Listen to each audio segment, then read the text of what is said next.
Hello everybody and welcome to this week's edition of the Rebel Wide Ball. And before we look forward to what hopefully will happen on the playing fields, a look back at some of the events that happened since we last spoke with you. And of course we'll start maybe on Tuesday, where the government announced its 6-month road plan, designed or described as living with COVID. And no sooner had they the plan announced when there was a few things that went belly up, if you like, and poor old Micheál Martin. He certainly, I don't think, would get a banished doors bib off Napoleon, who once said, look, that I'm not all that interested in series talent, show me a guy that's lucky. And since Micheál took office a few months ago, I don't think luck has been on his side. And then no sooner had the plan been announced that Stephen Donnelly took ill, and then a COVID test had to be organised. Thankfully that came back negative, but of course it gave rise to certain people in social media asking questions as to how it was done so quickly. He's the Minister for Health, and I'd imagine if he can't pull a few strokes, or a few strokes can't be pulled for him, so can they be pulled for anybody? Then we had a bit of a battle then within Fianna Fáil themselves, and I would imagine that De Valera's grandson, Eamon O'Keefe, is running out of rope, and so to Mark McSherry, because every opportunity they get, they're trying to have a dig at Micheál Martin. But if you've been watching this closely, this crack is going on in that party since back in 2010, and I think that to be honest, was poor form. The government is there now. Micheál Martin is their leader, and whether you agree or disagree, that's the way it is going to be. And those two boys, I think, went to part that particular element up. So yeah, we had then the Count Corla. He decided that, on certain advice, that he was going to cancel proceedings for a week. I would imagine some deputies had departed the scene and they were heading off for their country residence, only to be called back. It was a bit like leaving a championship match at the end of normal time, where the sides are level. You'd leave the ground next and somebody say, hey, come here, they're back in action again for extra time. So yeah, they came back, and they're still battling away. Dublin, of course, is a huge problem, or so we're led to believe, and so some of us maybe want to believe. But this virus is spreading right through communities, not alone in Dublin, albeit at a faster pace. But like you have counties like Donegal, Louth, and our two neighbours in Limerick and Waterford are also under a bit of pressure. And I hope nobody's asking as to why this is happening. It's dead simple, because of the amount of close contacts that we have with each other, rather than being in lockdown. I'm not saying lockdown should come back, because obviously the economy has to keep going, or if we don't die of the virus, we'll die of starvation. So we had somebody was telling me about a contact tracer that they know. And, during the summer, when the numbers got down, that if somebody tested positive, they might have maybe 2 or 3 close contacts. We had situation last week where round up to 30, 40, 15, within we had one ridiculous situation where I think there was 87 or 88 close contacts. And then we had the situation in schools. Look, there's 131 confirmed cases, 2,100 tests have been done. And, they're calling for more testing. And my God, I think they're flat to the board. And Mary Lou, I know, this is one of her major contributions to the coronavirus, as well as telling Fianna Fáil how to behave themselves, that her party never have any major disagreements, that they don't draw in public. And we're not going to go back to allegations that circled a couple of years ago about elements of bullying that were part of her party. But anyway, that's Sinn Féin, as the fellow said. So yeah, like this virus is going to be here, and we've got to live with it, as simple as that. But like these, and I suppose house parties, when people hear house parties, particularly down in Cork, we think of the Carrion and College Road with the students. But no, we're talking a different house party now, where these viruses are spreading in there. I know there's an element of that type as well, but you have baptism, christenings, family gatherings, birthdays after funeral. I was going to say events, but whatever word I'm looking for there. All of these, the number of people going to them are, that's increasing numbers and increasing possibilities. Anyway, that's our Corona pep talk finish, if you like, for the moment. I presume you're glad to hear that. It was a sad week in the world of racing, with the passing at 43 years of age, a great jockey, Pat Smullen. And not alone was he a great jockey, but for those people that knew him, and many people did, that he was a great individual and a great person. And of course, he's a loss to his family. He's a loss to society. Good people always are. I can't say no. I did know his father-in-law, it so happened, Joe Crowley, because one time I was involved with a syndicate. We had a horse called Monday or Rose. This wasn't too bad, won a couple of races. The horse made a few bob. Did the syndicate owner, did the syndicate numbers make a few bob? No, horse racing is not, when you're involved in a syndicate, no. Making money is not part of it. If it is, forget about it. But anyway, look, huge loss.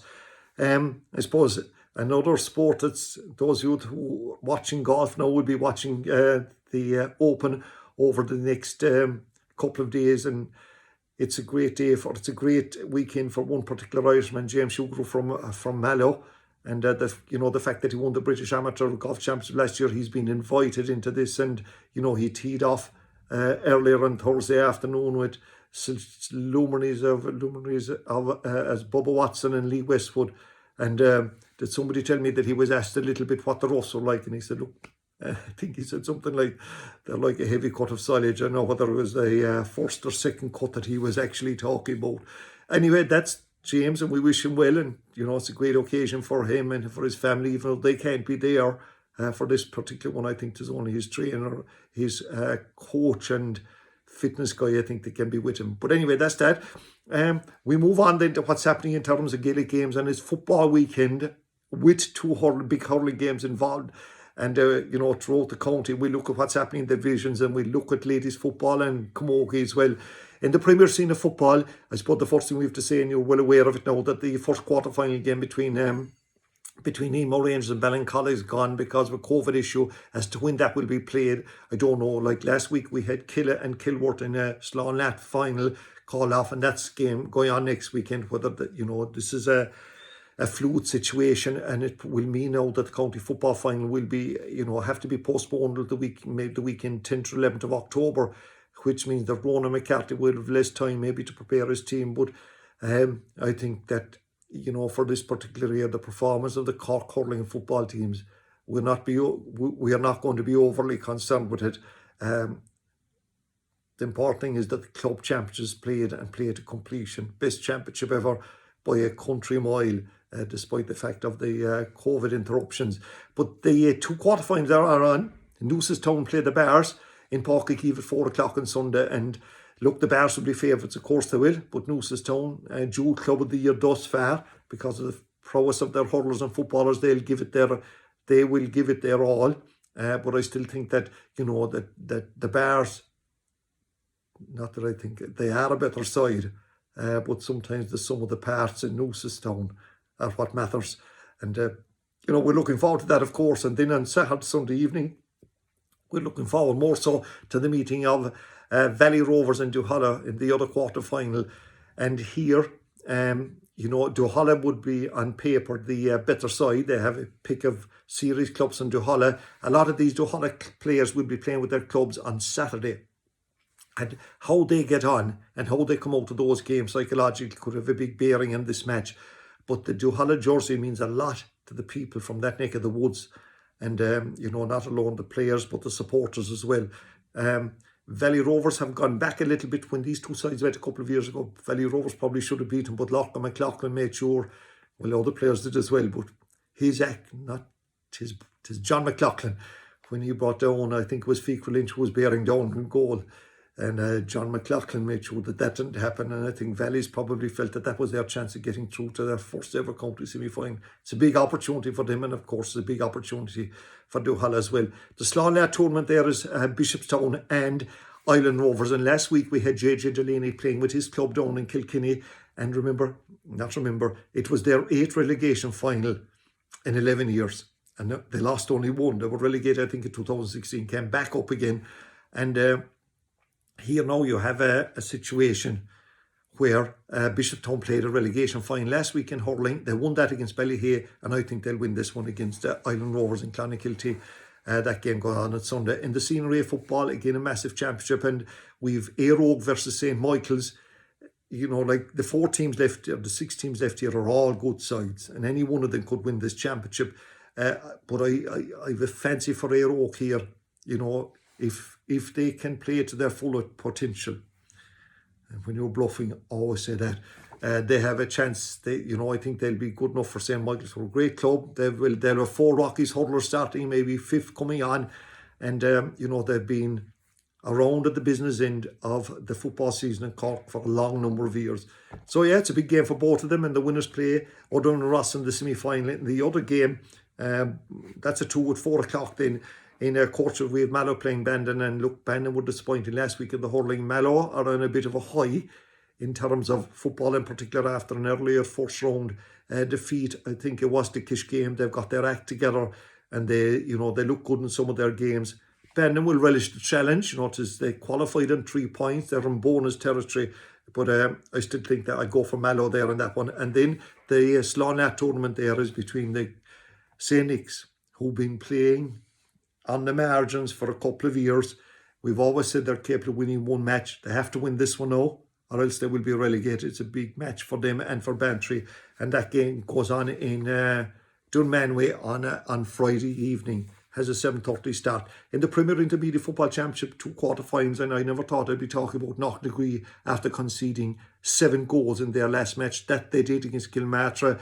They will bounce back from that. They'll play Nemo Rangers in Dunamore on Saturday, and I fancy them because Nemo, I think they're better than that, than the last day. My God, they are. Anthony O'Connor is a long-term absentee, and he's a loss to them. But Kevin Follignati was playing in the Nemo Rangers Intermediate team. I'm sure he's gone up to senior now. So he played a senior match. So I go for Knocknagree there. And the winners play Newmarket. And, it's always a little bit of a drive on if you know that you're going to be meeting neighbours from your same division in a semi-final. The other one is between Kentork, the other quarter-final, my apologies, in Kentork and Ovens at 2 o'clock. And that's between, Ovens between Kentork and Ahada. It's kind of hard to know what's going on here, what would happen here. Ahada now can concentrate on football. Kentork are involved in both hurling and football, and maybe not all their players are available for either code. So I honestly, we'll be tossing the coin here, and the winners will play Kilnamatra.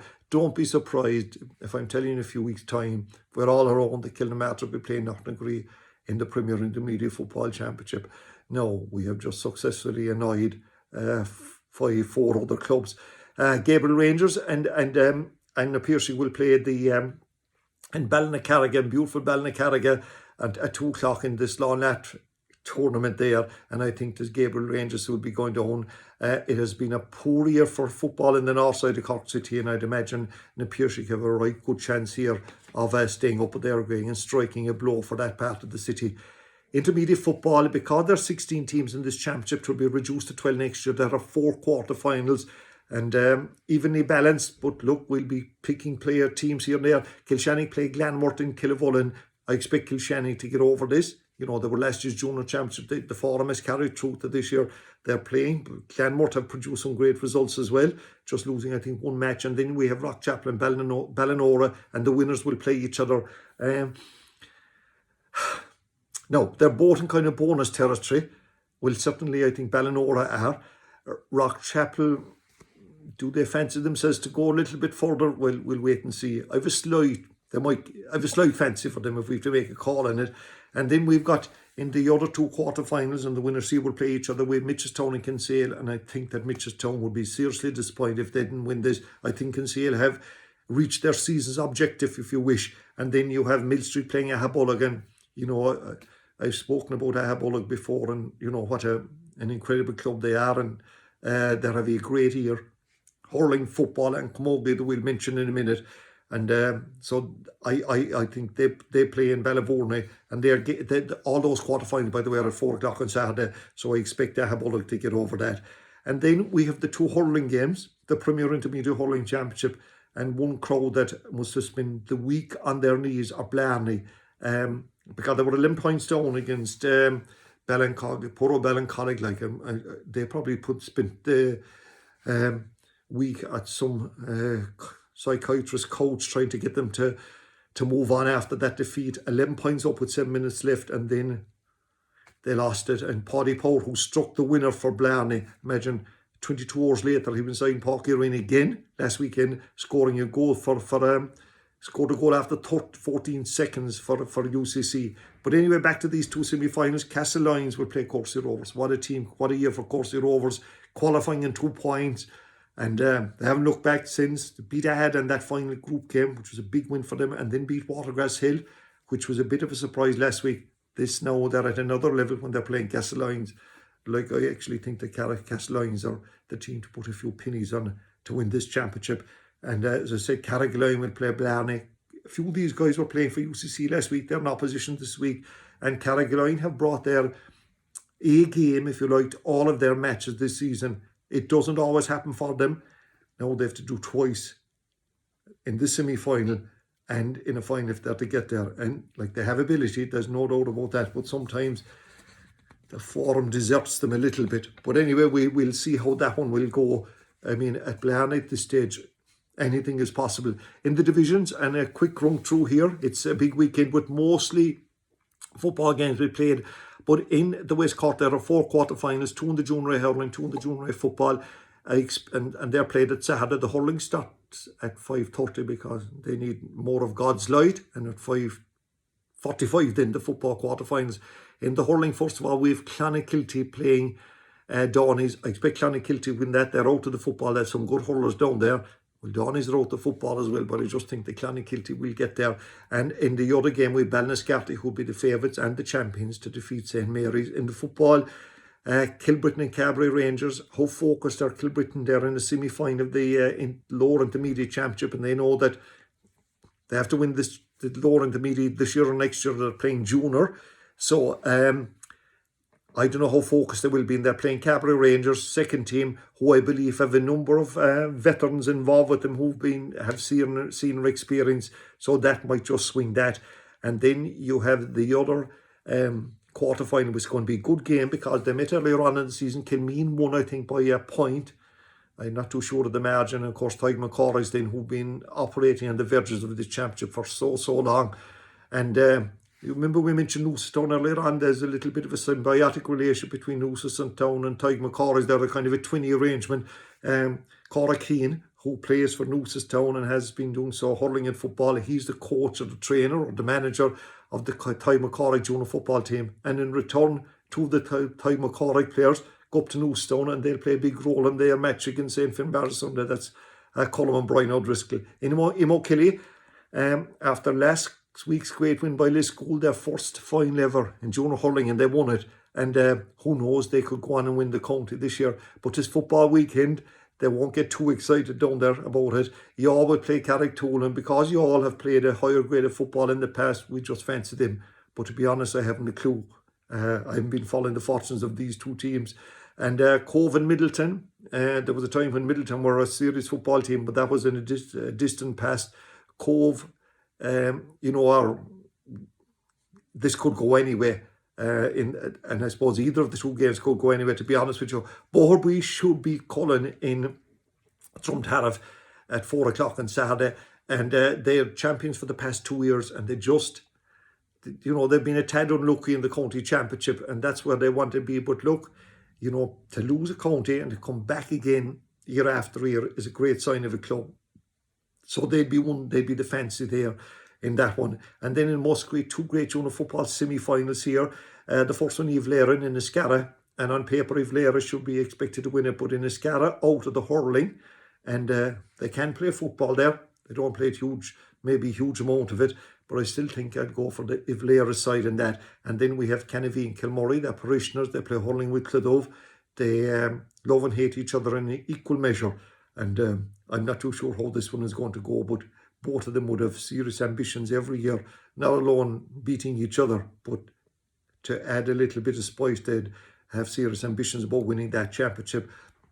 And then in Avondhu, we've got junior football semi-finals again. 2 hurling teams, if you call them that. Charleville will play Kilworth. Charleville would be the better team, but I honestly don't know, are all their hurlers playing football, because they're serious hurling side, and they've great, a great chance of winning the Scenery Hurling Championship. And then you have Buttevant and Ballyclaw.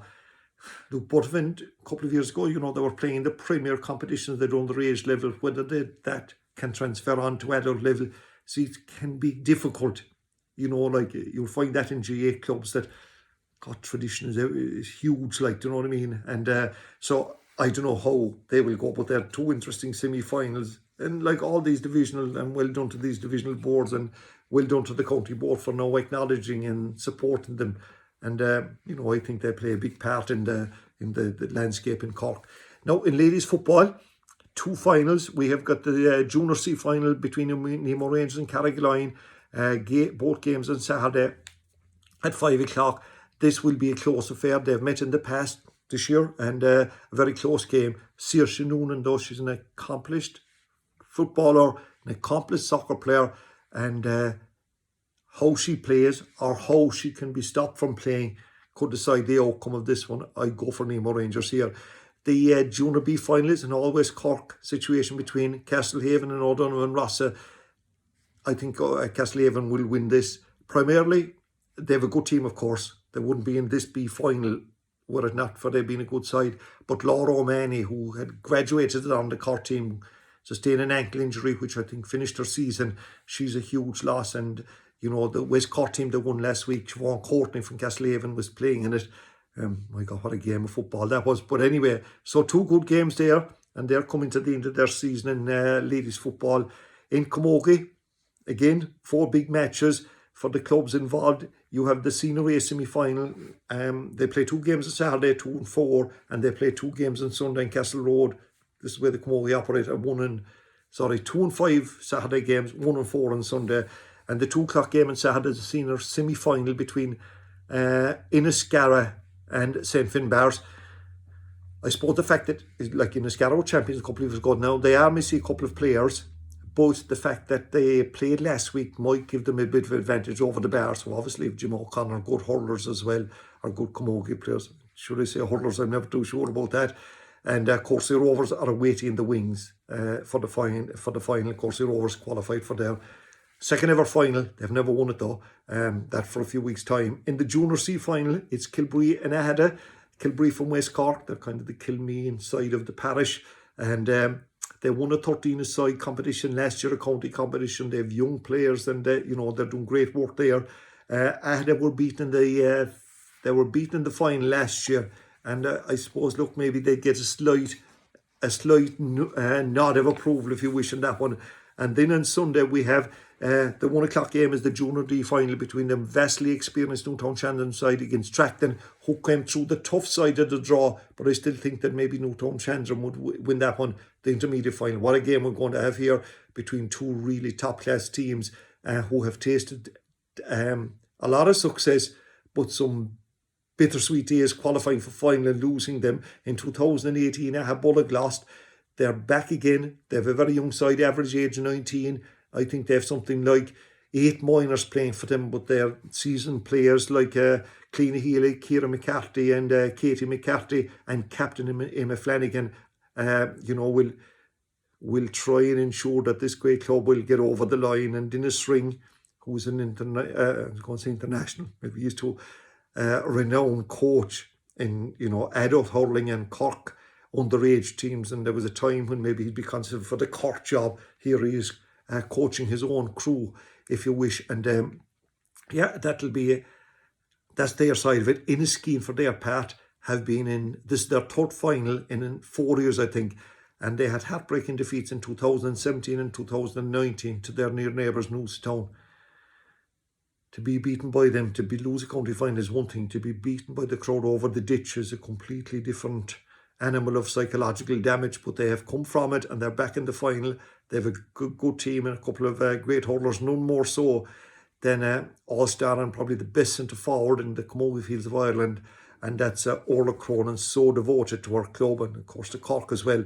And then Darragh O'Brien, who got 2 goals last week in their semi-final victory over Father O'Neill's. And Laura Mannix, they've some outstanding players, Laura Mannix, Sinead Hurley, and Aisling and Siobhan O'Driscoll. So that's the Camogie look back and the ladies football and the GAA and the hurling, and hope that you enjoyed it. And thank you for listening or watching. And until the next time, stay safe.